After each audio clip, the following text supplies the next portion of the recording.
கக்கன் அவர்கள் உள்துறை அமைச்சராக இருந்தார். உள்துறை அமைச்சராக இருக்கும்போது நேர்மையாக நடைபெற்றது. காவல்துறையில் எந்த அதிகார சக்தியும் பாயப்படவில்லை. அதற்கு பிறகு பொன்மேனி தலைவர் டாக்டர் புரட்சி தலைவர் எம்ஜிஆர் அவருடைய முதலமைச்சராக பொறுப்பேற்ற காலத்தில் டாக்டர் எம்ஜிஆர் அவர்களுடைய ஹோம் டிபார்ட்மெண்ட், நமது காவல்துறை டிபார்ட்மெண்ட் இருந்தது. அந்த காரணத்தினாலும் ஆட்சியாளருடைய அதிகாரம் எந்த இடத்திலும் காவல்துறையில் பாயப்படவில்லை, காவல்துறையில் அழுத்தம் கொடுக்கப்படவில்லை. டாக்டர் புரட்சி தலைவர் எம்ஜிஆர் அம்மா காலத்தில் காவல்துறையுடைய அதிகாரம் ஹோம் டிபார்ட்மெண்ட் அம்மா கிட்ட இருந்தது. காவல்துறையோட டிபார்ட்மெண்ட் அம்மா கிட்ட இருந்தது. யாருமே பேச முடியாது. ஒரு மந்திரி பேசினா கூட மந்திரி மறுநாள் அவருடைய பதவி காலி. அந்த அளவுக்கு இருந்தது. ஒரு சட்டமன்ற உறுப்பினர் பேச முடியாது. காவல்துறை பக்கமே எட்டி பார்க்க முடியாது. காவல்துறையில எந்த அதிகார சக்தியும் கொண்டு போனால் அந்த அதிகார சக்திக்கு அம்மா கவனத்துக்கு உடனே போயிடும். ஒரு இன்ஸ்பெக்டர் பேசினா கூட இன்ஸ்பெக்டர் அமைச்சரை மிரட்டுவாங்க, இன்ஸ்பெக்டர் எம்எல்ஏ மிரட்டுவாங்க, இன்ஸ்பெக்டர் உள்ளாட்சி பொறுப்பாளர் மிரட்டுவாங்க. நாளைக்கு அம்மா கிட்ட போயிடும், அம்மா கிட்ட இன்டெலிஜென்ஸ் நோட்ல போயிடும். நீங்க நாளைக்கு நீங்க இருக்க மாட்டீங்க, அங்கிருந்து போன் வரும். அந்த மாதிரி மிரட்டல் சூழ்நிலை இருந்தது. அதற்கு பிறகு எடப்பாடியார் எழுச்சி தமிழ் எடப்பாடியார் ஆட்சி காலத்தில் காவல்துறை டிபார்ட்மெண்ட் அவர்கிட்ட இருந்தது. அந்த காரணத்தினால எந்த அதிகார சக்தியும் காவல்துறை மீது பாயப்படவில்லை, அழுத்தம் கொடுக்கப்படவில்லை, அவருக்கு அவருடைய அதிகாரத்தை பறிக்கப்படவில்லை. அதனால நாட்டு மக்கள், தமிழக மக்கள் சுபட்சமாக வாழ்ந்தார்கள் என்ற கோடிட்டு காட்ட கடமைப்பட்டுள்ளேன்.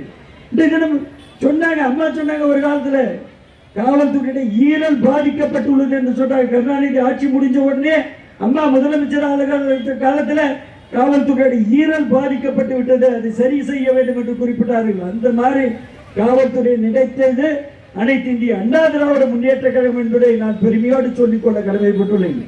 எப்பெல்லாம் திராவிட முன்னேற்ற கழகம் ஆட்சிக்கு வருதோ அப்ப காவல்துறையை அவங்க கையில் எடுத்துருவாங்க. நான் சொல்றதுதான் சட்டம், நான் வைக்கிறதுதான் நீதி, நான் வைக்கிறதா நேர்மை, நான் சொல்றபடி கேட்கணும். மிகப்பெரிய குற்றம் செஞ்சிருந்தாலும் நீ விட்டுடணும்.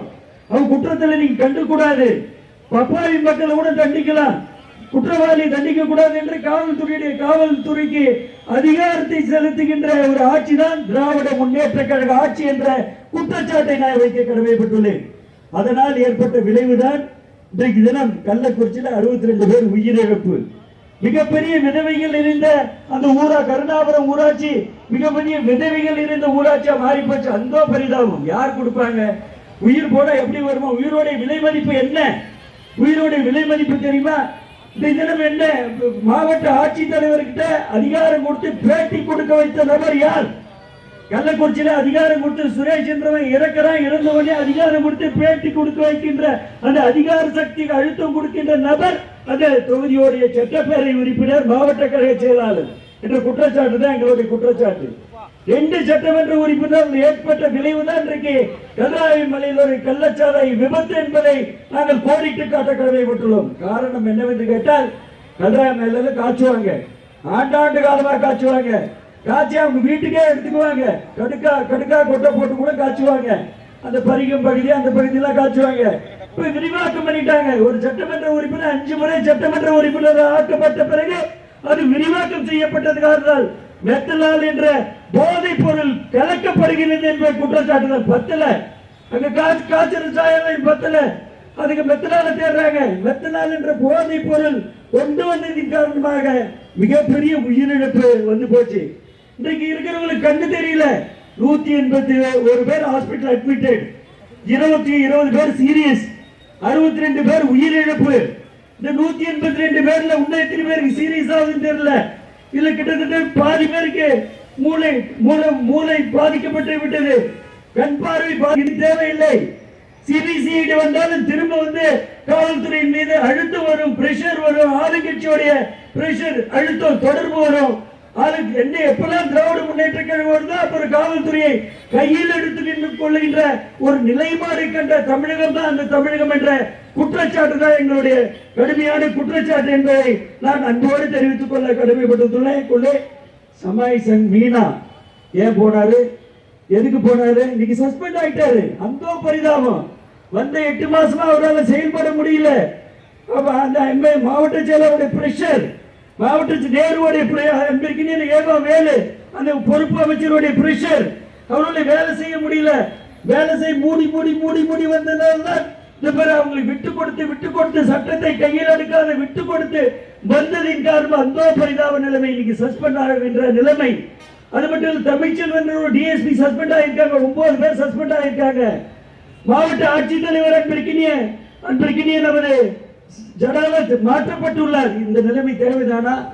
அந்த மாவட்ட ஆட்சித்தலைவராக இருந்தாலும் சரி, மாவட்ட காவல்துறை கண்காணிப்பாளர் இருந்தாலும் சரி, மாவட்டம் தோறும் நீங்கள் அதிகாரத்தை கையில் எடுத்து நியாய தர்மங்களை கணக்கு பண்ணி எது நியாயம் எது தர்மம் எதன் பக்கம் நிற்க வேண்டும் ஆட்சியாளர் சொல்லுகின்றதை கேட்கக்கூடாது என்ற முடிவு வந்தால்தான் கடலூர் மாவட்டமும் காவந்து பண்ணப்படும் என்பதை அன்போடு தெரிவித்துக் கொள்ள கடமைப்பட்டுள்ளது. நமக்கு மெத்தனால் கிடைக்குது ஈஸி. கள்ளக்குறிச்சிக்கு மெத்தனால் கிடைக்கிறது கிட்டத்தட்ட 100 கிலோமீட்டர் 150 கிலோமீட்டர் பயணிக்கணும். கடலூர்ல மெத்தனால் கிடைக்குன்னா 2 கிலோமீட்டர் 1.5 கிலோமீட்டர்ல கிடைக்கும். நமக்கு மாவட்ட காவல்துறை கண்காணிப்பாளர் எஸ்பிக்கு அன்பான பணிவான வேண்டுகோள், நீங்க ஸ்ட்ராங்கா முடிவெடுக்கணும், தைரியமா முடிவெடுக்கணும்.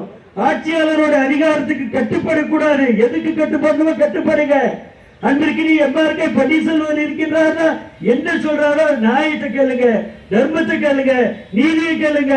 ஏழை மக்களுக்கு துன்புறுத்துகின்ற ஏழை மக்களுக்கு வலியுறுத்துகின்ற நிலைப்பாடு வந்தால் அதில் நீங்க மாறுபட்ட முடிவை மேற்கொள்ள வேண்டும் என்ற அன்பான பணிவான வேண்டுகோளை வைக்க கடமைப்பட்டுள்ளேன். இந்த நிலைமை என்ன? இன்னைக்கு கம்யூனிஸ்ட் சிபிஎம் பாலகிருஷ்ணன் வாய் திறக்கல, சிபிஐ முத்தரசன் வாய் திறக்கல, விடுதலை சிறுத்தைகள் கட்சியுடைய தலைவர் தோல் திருமாவளவன் வாய் திறக்கல. எல்லாம் பட்டியலினத்தை மட்டும் தான் செத்துருக்காங்க. 80-90% கிட்டத்தட்ட 62 பேர் செத்துருக்காங்கன்னா 50க்கு மேற்பட்ட பேர் பட்டியலின மக்கள் ஏன் வாய் திறக்கவில்லை என்பதுதான் எங்களுக்கு செல்வ பெருந்தொகை. காங்கிரஸ் கட்சியை சேர்ந்த செல்வ பெருந்தொகை வாய் திறக்கல. மறுமலர்ச்சி திராவிட முன்னேற்ற கழகத்தை சேர்ந்த வைகோ வாய் திறக்கல. அன்றைக்கு ஈஸ்வரன் வாய் திறக்கல. தமிழக வாழ்வுரிமை கட்சியுடைய வேல்முருகன் வாய் திறக்கல. ஏன் வாய் திறக்கல? நாங்க ஏன் திறந்து? நாங்க ஆட்சியில் இருந்தா நீங்க திறந்திருப்பீங்களா இல்லையா? போராட்டம் பண்ணிருப்பீங்களா இல்லையா?